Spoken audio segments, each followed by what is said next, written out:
place to hell! That's enough, Bernard. That's enough. After the huge reveal with Bernard last week, Westworld's third to last episode of its first season was back to business as usual. After Ford ordered Teresa's death, he sat Bernard down, explaining to him his uniqueness in the fact that Bernard isn't only aware of how all the hosts work, but he is aware that he himself is a host as well. And by the looks of things, that host that is still being built in Ford's basement isn't going to be Teresa.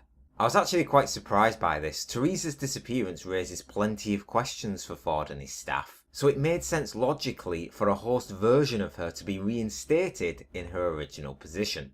They cleaned the mess up, mind you, removing any trace of Teresa's whereabouts, including Bernard's mind.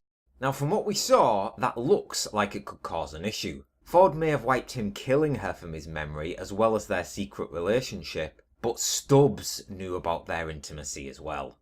But when questions were raised, Bernard literally had no clue what he was talking about.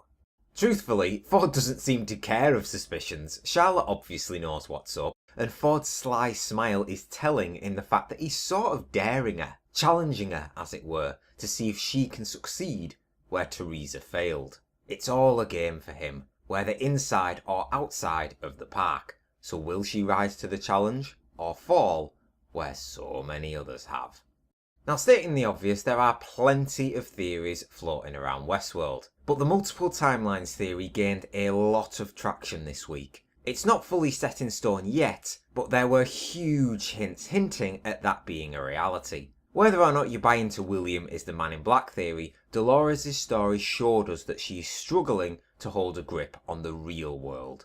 Which is the past, and which is the present? Are her and William's travels something that occurred many years ago, which she is now retracing those steps? Could very well be the case, as William was disappearing in and out of her visions. Ford spoke about losing yourself in these dreams, so it is plausible that Dolores is one whom's done exactly that. And towards the end, Logan reappeared for the first time in a while, so I think it's safe to say whatever's in store for them next, they're gonna have a tough ride ahead of them. And now to the Man in Black. Ed Harris's monologue this episode was absolutely excellent. We learnt so much more about his character here, his past, his motivations, what he is outside of the park, and what drives him to commit his actions. He's still in search for Wyatt alongside Teddy, but when similar circumstances begin to play out, Teddy begins to remember the past. It looks like Wyatt is going to be the endgame for Teddy and the Man in Black this season, and as we've got confirmation that Ed Harris will reprise his role in Season 2, his hunt for the maze looks set to continue.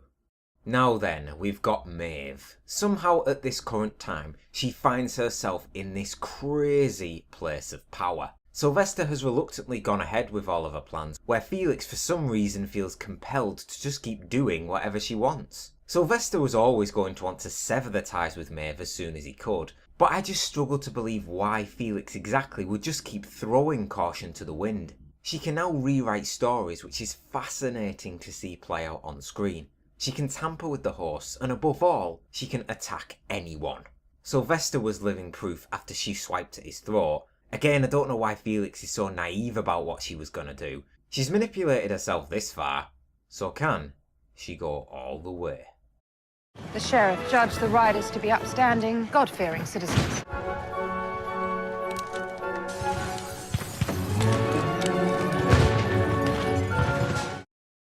As we head into the penultimate episode, Westworld still gives us plenty to be able to talk about. And for this week, I would give it a strong 8 out of 10.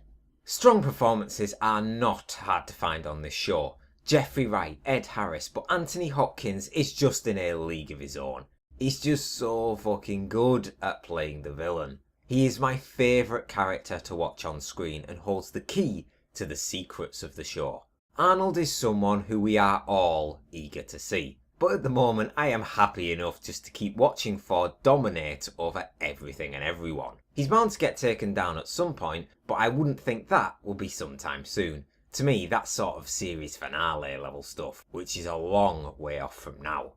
Maeve's story ties in neatly with the Man in Black's. Him killing Maeve and her daughter all that time ago just to see if he could feel something inside of him ignited that first ever glimpse that he saw of a host appearing to be truly living. She constantly relives her memory from that time. It haunts her to this very day. And with Maeve aware of her true nature, I wonder if her and the man in black will ever cross paths. She's becoming more relentless and bloodthirsty as of late, which you can't really blame her considering all the horrors she's had to witness and relive. But now she's intent on building an army, more bloodshed has to be on the table.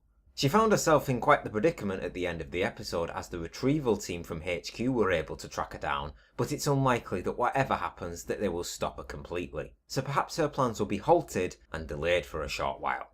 Oh, and I had to go back and rewatch this little bit, but yeah, it's Elsie. Sadly, it looks like Ford ordered Bernard to kill her as well. I'm still holding on to that glimmer of hope that she could have just been choked and knocked out somewhere, but I'm grasping at it really. That scene came up just as Bernard asked Ford if he'd ever been ordered to kill someone before, and as it looks, he most certainly has. You never know though, the host that Ford is building could very well turn out to be her. Theories-wise, whether it's William is the man in black, Bernard is a host version modelled from Arnold, or the multiple timelines spanning over the course of a few decades. I'm at least hoping for some concrete answers in the final 2 episodes. And on that note, that just about does it for me, so what did you think about this week's Westworld? Do you think William is the man in black, or Dolores is retracing her steps with William all that time ago? Let me know down in the comments. And as always, thank you very much for watching. Please leave a like, comment and subscribe if you enjoyed the review. And I'll see you on the next one.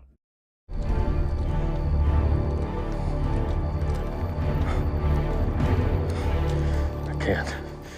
These things take time.